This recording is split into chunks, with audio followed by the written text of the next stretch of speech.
Hello everybody, welcome back to Kelvin's Coin TV. My name is Ross. Today we are tier ranking every creature in Heroes of Might and Magic 2 in a single list.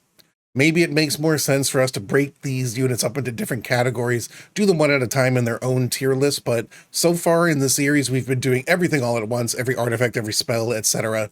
So we're just going to jump right in and do every unit in the game. Let's start by talking about the Sorceress tier 5 creature, the Unicorn. The unicorns are pretty fast, they deal a lot of damage, they can also blind enemies with that horn of theirs. They're just really difficult to use in the late game. They don't fly, so they don't get over castle walls, they are susceptible to paralyzed spells themselves, and slow spells, so they're difficult to get into the action and really make a huge impact late game.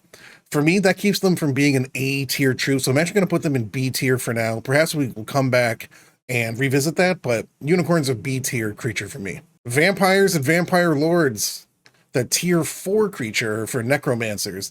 They're flyers, they don't provoke retaliation attacks, they have regenerative abilities that are really, really cool. Vampire Lords are difficult to take down. In the late game, they fly over walls, they jam ranged units. In the early game, they are absolute beasts. This is an easy A tier creature for me. Next, let's talk about golems and steel golems. Now, I love playing as the wizard, but I hardly ever recruit golems and steel golems, iron golems and steel golems to take with me with an army because they are really, really slow and they can hamper your movement on the world map. In battle, though, they are tough as nails. They are excellent castle defending troops, but they aren't good for really anything else. So I'm actually going to throw them into D tier for now. I like defending castles with golems. They are just really hard to kill. They can deal a lot of damage if they ever get into a fight, but that's really all they're good for. D tier for me. Next, we're going to talk about the Wolf. The Wolf is the tier 3 unit for barbarians. Now, they're relatively inexpensive to obtain and recruit. They're really fast and they get into every battle very, very easily. They attack twice on their turns, makes them very formidable offensive units. They are really squishy. It's difficult to keep a big stack of wolves because they get into every fight and they do take a lot of damage and die very easily. Similar to the unicorn, they are difficult to use for that reason. They're not as powerful as unicorn, so I got to put them in C tier. Let's talk about another barbarian troop, the trolls and war trolls. Now, I love war trolls. They are a really tough to kill ranged unit, which is incredibly valuable. They deal a lot of damage themselves. They have their own regenerative ability. At the end of their turns, they regenerate any lost hit points to that current unit's maximum. That's super cool to me. I like regenerating things. I can't really argue with myself here by putting them in an A tier with those vampires there. Just really solid ranged units. I love them. Let's talk about another ranged unit. Liches and Power Liches, the Necromancer's tier 5 creature. They deal absurd amounts of damage, but they also deal splash damage that hurts allied creatures, making them really difficult to use themselves. I mean, I would like to think that they're an A tier creature, but the splash damage just, sometimes you're skipping turns, man. B tier for me. Next up, we have zombies. We're hitting a couple Necromancer creatures in a row. I love playing as the Necromancer, but for other reasons besides zombies. I actually hate zombies. I don't like to use them at all. I build a graveyard just because it's a requisite building for other tiered creatures, dwellings. Zombies are slow. They don't deal a significant amount of damage. You need a lot of them to really do anything. They're not really that great castle defenders. I'm actually going to put them in F tier. Look at that. Zombies are not good. Our first F tier creature. Next, let's talk about Hydras. This is the Warlock tier 5 creature, the one you get right before dragons. Hydras are really powerful. They can hit multiple adjacent units at once, as many as are surrounding them because of all the different heads they have. They have a unique set of hit points per unit at 75. No other creature has that number. They are really tough. They have a high defense skill. These are the best castle defending troops in the game, in my opinion. They're just really hard to kill. Once they're in combat, they deal absurd amounts of damage. But again, don't take them with you on the road because they're going to slow your army way down. Just take up a space that would be better occupied by a ranged unit or a flyer. Now, I can't really put them any higher than C tier. I really should be putting them in D tier alongside the golems because they're essentially serving the same purpose in my mind. But they just have way more hit points and they deal more damage, so I'll bump them ahead of golems. We might revisit Hydras, we might bump them down later. Let's see what else we end up with in C tier. Swordsman and Master Swordsman, the tier 3 creature for knights. Knights have like solid all-around units. All of them except their tier 1 unit aren't bad. None of them are mind-blowingly, game-changingly good. Swordsmen are kind of tough, a little hard to kill. They can deal some damage if you have a high number of them. Very susceptible to slow, blind, and paralyzed spells. Don't fly, can't get over walls. C tier at best for me. Skeletons. Tier 1 creature for necromancers. Skeletons are really slow. It takes them 3 turns on turn 3 to get across the screen to attack anything. So you're gonna need haste. Luckily, necromancers start with haste. So that kind of solves that problem, which actually ups their value a lot, especially if you're playing as a necromancer versus a warlock, the only other alignment that can get necromancy as a skill. Necromancy is tied to these creatures incredibly tightly, insofar as you use necromancy to get more skeletons. You can buy and recruit skeletons, but most of your skeletons are coming from the battlefield after you win, raising dead opponents' units as skeleton thralls for your own army.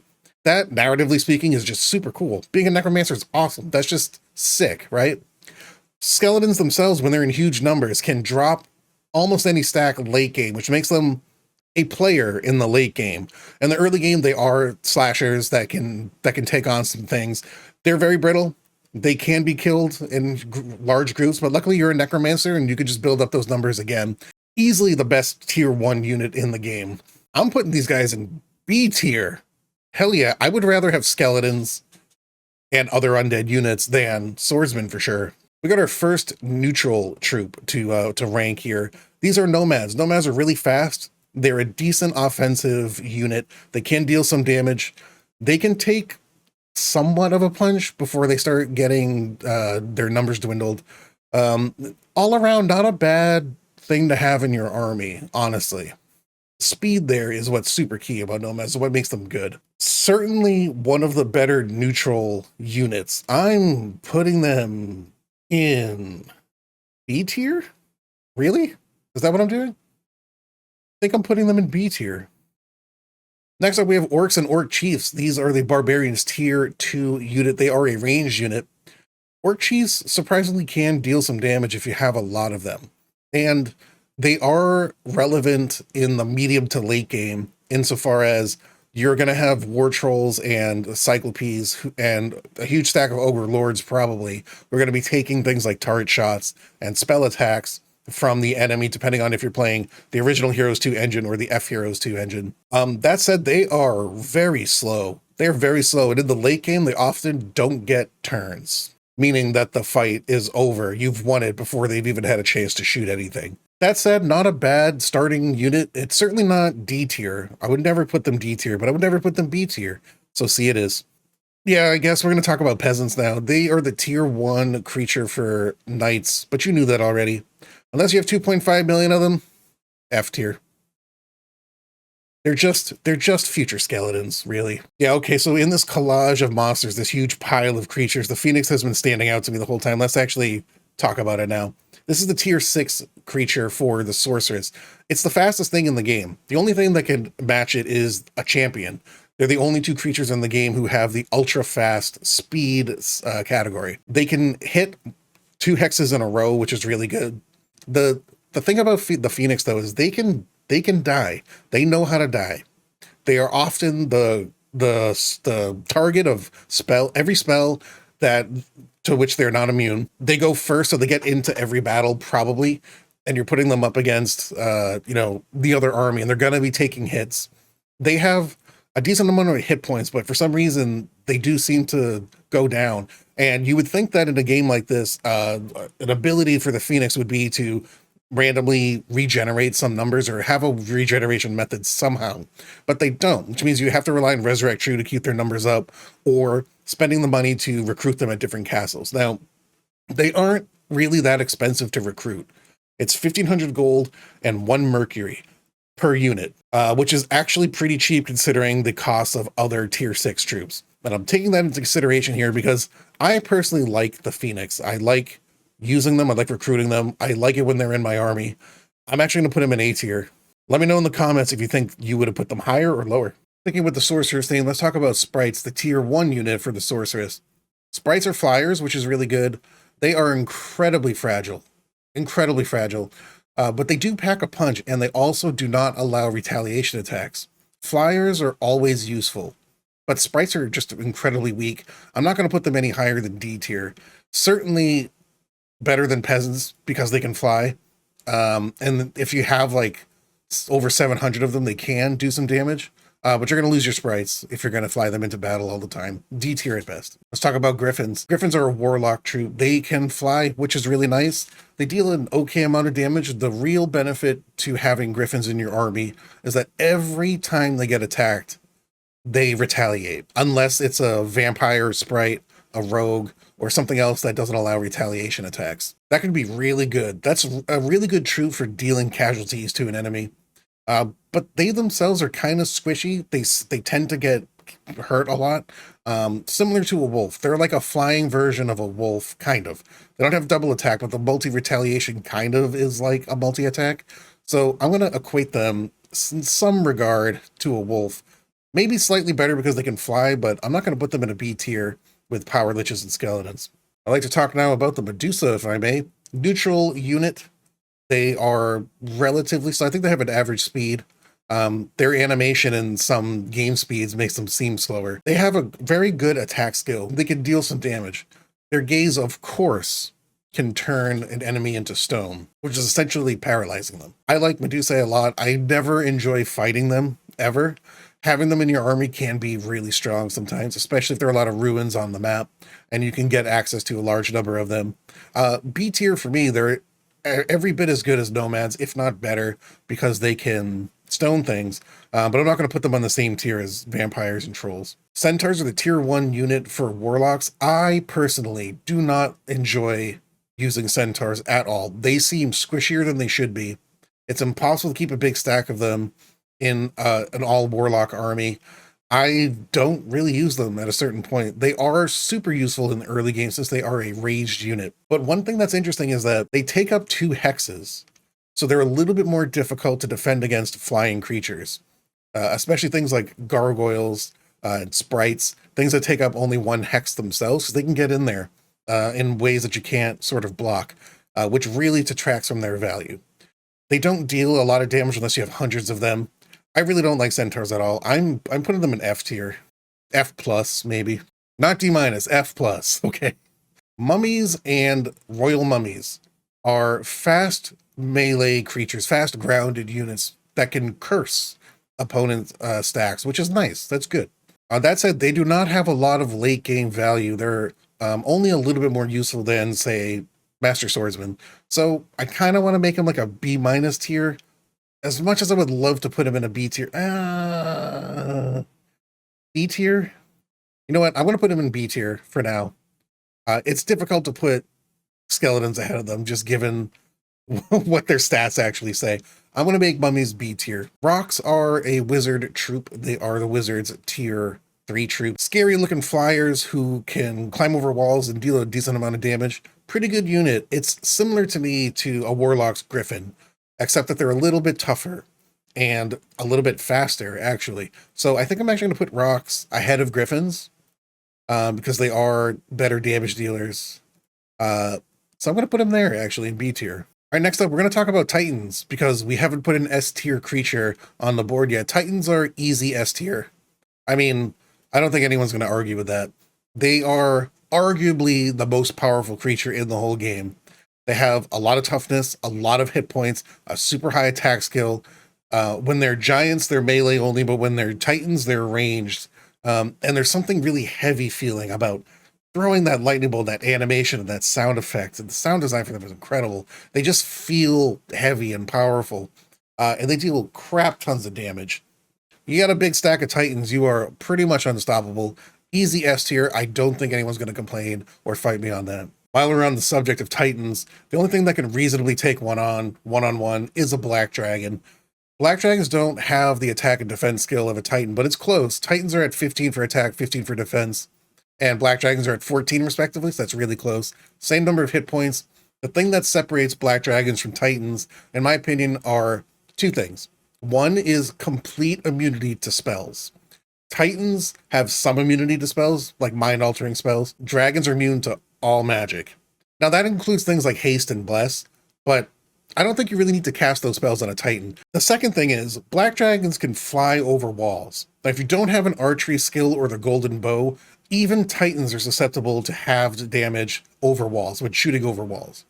Black dragons can just fly clear over them, so that's an advantage for a black dragon. S tier, maybe the only S plus tier creature I would consider, but we don't have an S plus. We have S. We're going with that. I want to talk a little bit now at the same time about Rangers, Archers, Rangers, Elves, Grand Elves. Archers and Rangers are the same unit. They have the same attack, defense skill, and number of hit points. The difference is, besides Rangers having a cool new hat, is that Rangers attack twice. They shoot twice on their turn. Grand Elves and Elves both shoot twice on their turn. They deal a little bit more damage, and they're much faster than Rangers. They are quite easily comparable, and for that reason, I'm actually going to put Rangers down in C and Grand Elves in B. And I feel comfortable with that. I think Rangers or Chiefs probably on a similar sort of level there. Grand Elves somewhere in between them and War Trolls. So that's how I'm ranking it.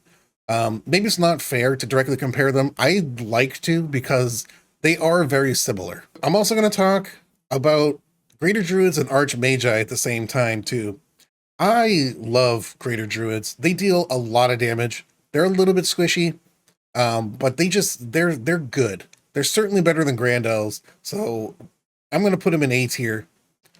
Archmagi to me just barely miss like an A plus S minus tier. They don't have Archmagi, at least. I don't know if mages have this too, but the upgraded version, the Archmagi, doesn't have a melee penalty, meaning they deal the same amount of damage with their range attacks as they do with their melee attacks, which is not true of just about every other ranged creature. I think Titans don't have a penalty either. And as an added bonus for Archmagi, they can dispel good magic on an enemy they attack. So if they have like stone skin on them or bloodlust or something, their attacks can dispel that magic. So they're better than Greater Druids, but because I kind of screwed myself with Rangers and Grand Elves, I want to put them in the same tier. I don't think they're actually equal. I think Archmagi are a little bit better, more expensive than Druids for sure, but A tier, easy A tier for me for Archmagi. Rogues they're a pretty weak neutral unit. They're good on offense. They can attack and deal a lot of damage, but they are squishy as hell, and they don't provoke retaliation attacks, but they're just so squishy. I mean D tier. Veteran pikemen I don't really care about. D tier. I mean they're solid units. They're just a weaker version of the Master Swordsman, so D tier. Ogre Lords and Minotaur Kings. I'm going to do one right after the other. I'm not going to compare them. I often do, I think, because of the color palettes and the fact that they go from ogres to Ogre Lords nobility and Minotaurs to Minotaur Kings, but let's talk about them separately.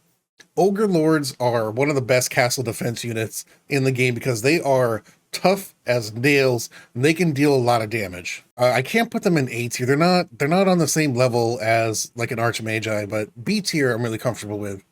Minotaur Kings can deal a lot of damage too. They're fairly tough and they are fast, really fast.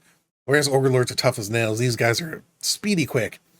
Difficult to use in the late game, both of them actually, similar to the Unicorn. I'm actually pretty comfortable with all three of those being B tier units. I'm now thinking maybe Nomad should be C tier. Okay, we have a list amendment alert. I'm now dropping Nomads from B tier to C tier. I like their speed. I like their offensive prowess. I just can't now justify them being as good as what we put in after them. So I'm just going to slide these over to give more room. We're almost at the end of our list, though. We're getting there, everybody. We're going to knock out all four of the elementals at once. Now, they each have their own strengths and weaknesses. The elementals are all very similar to one another. They all have their own immunities. All of them have neutral morale like Undead does. They deal different ranges of damage that have different hit point sets. Air elementals have the fewest hit points, 35 per unit, but they're also the fastest elemental. They're the only one that has a fast speed. They can also potentially deal the most damage. They have the widest damage range at 2 to 8. But while they're immune to something like Meteor Storm, which can be a pretty devastating spell, they take double damage from Lightning Bolt, which is one of the most common spells in the game. Their speed is great. Their damage range is volatile, unpredictable. I don't like the susceptibility to Lightning Bolt. I'm putting them in D tier. Fire elementals at 40 hit points per unit. They deal 4 to 6 damage. Again, they're immune to fire spells, but they take double damage from Cold Ray, which is also a very, very common spell to be cast against you. D tier for me, dog. They're very similar. A little more reliable than air elementals, but they're slower. Water elementals are kind of the middle of the road. They got 45 hit points per unit, which is good. They're pretty tough. They deal 3 to 7 damage. They take double damage from fire spells, which are not as common, but I'm really going to put water elementals in C tier. I don't know. Earth elementals, however, are the most reliable in terms of dealing damage and being tough. They have the most hit points, 50 per unit. They deal 4 to 5 damage, so you know what you're getting from them. They take double damage from Meteor Storm, but they're actually immune to the other spells we were talking about here. You know, I always thought of Earth elementals as being like the basic elemental. They might be the best one. I'm going to put them in C tier because they're so reliable. And water elementals are like a C-, but we don't do that here. Oh, that feels bad putting them in D tier. Water elementals and steel golems. Okay. I feel a little bit better about that. I just see them with sprites and I'm like, maybe sprites should be lower. I don't know. I'm sticking with this. I having conviction with the list I have right now. Oh, genies, please, can we talk about genies? A much easier decision here. Neutral unit. They deal an awful lot of damage, 25 to 50 damage per unit. They're a little squishy. A little bit expensive to recruit with. You have to find a lamp and you have to pay a certain amount of gold and a gem to get them. But one attack, all you need is one. And they have a special ability to have the number of units in a stack they attack. Doesn't matter if there's 40 black dragons or 9,999 black dragons, or if using F Heroes 2, 2.5 million dragons. One hit can wipe out half any of those numbers. S tier, baby. Let's talk about battle dwarves. I like battle dwarves. They're tough. They can deal a lot of damage. They can resist some spells, which is really fun. Decent castle defender, but they're kind of slow. They're going to drag your army down. You really end up only using them to protect your druids or your grand elves or something. But if you have a lot of them, they can deal some damage, but you need to have a lot of them. I'm going to put them in D tier. I'm feeling better about D tier. This is not a bad tier. These units are all useful. These ones, not so much. These ones are pretty good. Halflings, tier 1 unit for the wizard. Really useful early game troop. They're very inexpensive. You can find them at your local halfling hole. In the late game, they almost have no value. If you're playing as a full wizard, what's good is that you don't ever really lose halflings because all the attacks are going towards your titans and then to your archmagi, or your blinds on your rocks and things like that. But similar to other creatures we've mentioned on this list, sometimes the fight is over before you get a chance to use them. They're not quite as strong as orc chiefs. I do like them. They say ooh woo when they die, but D tier. Ooh. We're talking about gargoyles next. They're the tier 2 warlock unit. They're 1 hex fires, which is good. Relatively inexpensive to get. They're very fast units. So in the early game, you're probably going to get the first turn, which is really useful. Late game gargoyles are a little too squishy to really make a huge impact in a battle. I'm going to throw them in C tier. Their speed keeps them out of D tier, and the fact that they fly is useful. Goblins, the tier 1 creature for barbarians. Almost never recruit them. Incredibly squishy. Only deal a lot of damage if you have hundreds of them. Not really an asset for a barbarian. I'm actually going to put them in F tier. They don't really help a lot. Boars, the tier 2 creature for wizards. Similar to gargoyles, they're really fast, and in the early game, they can really help. In the medium game, they're already obsolete. They can't climb over walls. They are pretty squishy, and they don't deal an absurd amount of damage. Really only there to block for your halflings or for your archmagi. Even then, they're not incredibly useful. I'm actually going to put them in D tier. I mean, I like boars. You guys see me recruit them. They don't fly, so they're not as good as gargoyles. So I'm going to put them in D tier. Ghosts are scary. If you see a ghost, you get scared, right? In Heroes of Might and Magic 2, whatever a ghost kills becomes a ghost. So if you have a stack of like 1,000 goblins or peasants or halflings in your army, ghosts are going to go for them first. They're going to kill a lot of them in one hit. and all those halflings they killed now become ghosts. In expansion maps, you can recruit ghosts from barrow mounds, and if you do, you basically win, because you just use them to feed on weaker creatures, and their stack just grows and grows and grows and grows. For that reason, I gotta make them an S tier creature, right? Crusaders.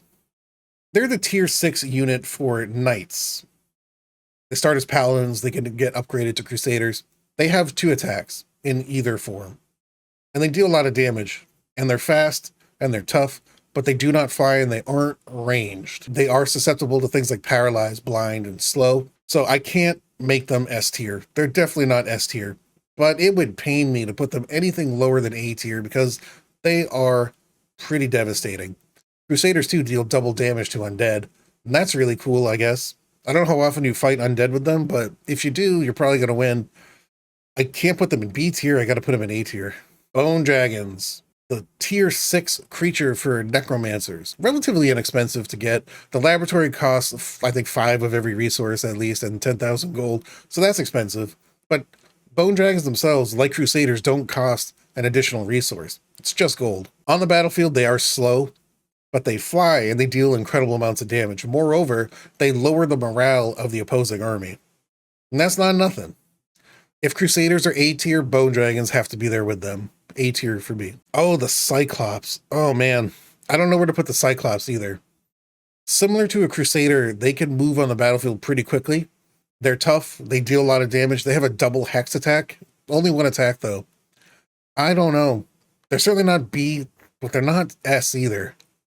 A tier. And finally, we come down to the Horsey Boys. Champions are the last unit here we're going to be ranking. Like the Phoenix, they have an ultra fast speed. The only 2 creatures in the game to have that. Champions don't fly.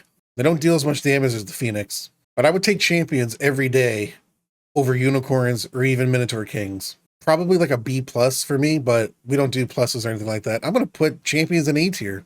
Anyway, there it is. There's our tier list for all the units in Heroes of Might and Magic 2. Let me know in the comments where you would have ranked things and why, and I'd be happy to listen. I'm going to stand by this list. I feel pretty good about it.